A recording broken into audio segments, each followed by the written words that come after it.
दोस्तों, पिछले कुछ समय से हम लगातार ये देख रहे हैं कि किस तरह से भारत की सरकार दूसरे देशों के अंदर शिपमेंट और बंदरगाहों पर भारी मात्रा में इन्वेस्टमेंट कर रही है। फिर चाहे उसमें ओमान का डक्कम पोर्ट हो, श्रीलंका में बंदरगाह में इन्वेस्टमेंट, बांग्लादेश के अंदर भी भारत का इन्वेस्टमेंट है। इसके साथ ही चाबहार पोर्ट, इजराइल का हाइफा बंदरगाह और फिलीपींस में भी भारत सेम इसी तरह का इन्वेस्टमेंट कर रहा है। लेकिन मालदीव के साथ भारत का जो समझौता हुआ है वह चीन के लिए एक बड़ा झटका है।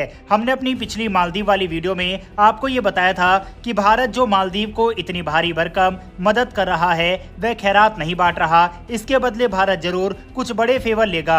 और अब इसको लेकर खबरें सामने आना शुरू हो चुकी है, जिसके तहत दोनों देशों ने साथ मिलकर लामू गाधू ट्रांसशिपमेंट पोर्ट प्रोजेक्ट को आगे बढ़ाने का फैसला किया है। ये फैसला तब किया गया जब पहले इस प्रोजेक्ट को चीन की कंपनी CAMCE को दिया गया था।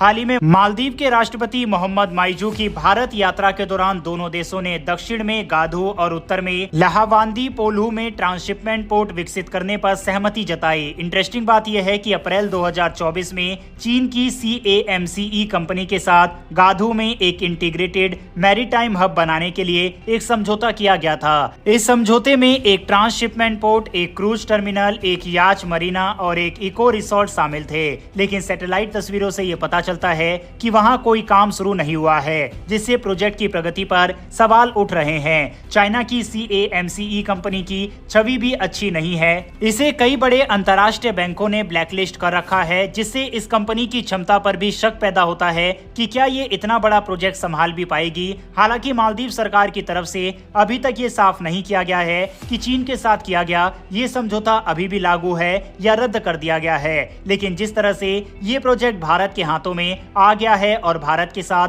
समझौता हुआ है, उससे तो यही लग रहा है कि मालदीव ने चीन के साथ इस डील को रद्द करते हुए भारत को यह समझौता सौंप दिया है। ये भारत के लिए बड़ी डिप्लोमेटिक जीत है, क्योंकि चीन का ये प्लान था कि वह यहाँ पर एक नेवल शिपमेंट हब तैयार करे, जिससे उसके जहाज वगैरह बिना किसी रोक टोक के चीन के कार्गो जहाज के साथ उसकी जासूसी जहाज भी मालदीव के बंदरगाहों पर आया जाया करे। लेकिन जैसा कि आप अपनी स्क्रीन पर मालदीव वॉइस का ही आर्टिकल देख सकते हैं, जिसमें साफ लिखा हुआ है कि ये प्रोजेक्ट भारत के हाथों में आ चुका है। इसके अलावा भी भारत और मालदीव के बीच कई बड़े अहम समझौते मालदीव प्रेसिडेंट मौजू के दौरे के दौरान हुए हैं, जिसमें अब मालदीव के अंदर भारत के मिलिट्री रडार भी लगाए जाएंगे। इसके अलावा रिसर्च एक्टिविटी वगैरह, जिसको मालदीव के नए राष्ट्रपति मोहम्मद माइजू ने जब सत्ता संभाली थी तो उसके बाद रोक दिया था, उसको भी फिर से अनुमति मालदीव की तरफ से दे दी गई है। यानी कि साफ है कि अब चीन की प्रेजेंस को मालदीव के अंदर से भारत हटाने में सफल दिखाई दे रहा है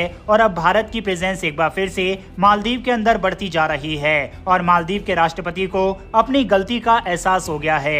यही कारण है कि वह तकरीबन 4 से 5 दिन के दौरे पर भारत आए थे और भारत से कई मदद मांगी, जो कि भारत ने उसे दी भी। बहरहाल चीनी कंपनियों से जिस तरह से भारत ने मालदीव के अंदर ये डील हथियाई है, इस पर अपनी राय कमेंट बॉक्स में लिखकर बताइएगा। बढ़ते हमारी अगली खबर की तरफ। ये खबर कनाडा की तरफ से निकलकर सामने आ रही है। हाल ही में कनाडा की तरफ से ये बयान सामने आया था कि भारत एक है और हम भारत की क्षेत्रीय अखंडता का समर्थन करते हैं। कनाडा के उप विदेश मंत्री डेविड मॉरिसन ने साफ तौर पर कहा कि भारत एक है और देश की संप्रभुता का सम्मान किया जाना चाहिए। उनका ये बयान अब खालिस्तान समर्थकों को रास नहीं आ रहा।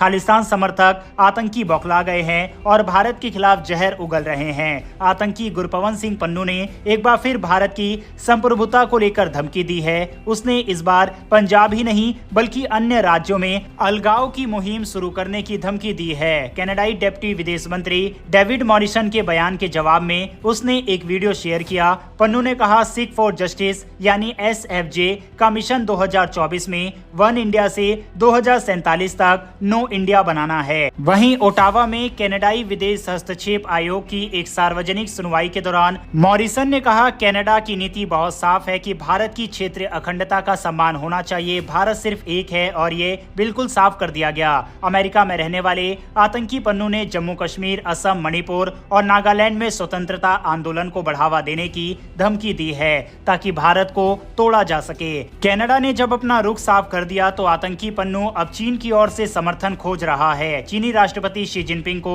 संबोधित करते हुए कहा, अब समय आ गया है कि चीनी सेना को अरुणाचल प्रदेश को वापस लेने का आदेश दिया जाए। उसने चीन के उस झूठे दावे का भी समर्थन किया जिसके मुताबिक अरुणाचल प्रदेश चीन का इलाका है। ताज्जुब है कि अमेरिका की धरती पर रहकर भारत के खिलाफ और भारत को तोड़ने की बात करने वाला पन्नू अभी भी सुरक्षित है और अमेरिका की तरफ से कोई कार्रवाई उसके खिलाफ नहीं की जा रही। इनफैक्ट पन्नू को वहां की अदालत भी समर्थन दे रही है। बहरहाल इस पूरे मैटर के ऊपर और कनाडा की तरफ से जिस तरह से भारत को लेकर रुख नरम किया गया है, इस पर भी अपनी राय कमेंट बॉक्स में लिखकर बताइएगा। फिर मिलेंगे डिफेंस और वर्ल्ड अफेयर से जुड़ी ऐसी एक नई वीडियो के साथ। धन्यवाद। जय हिंद।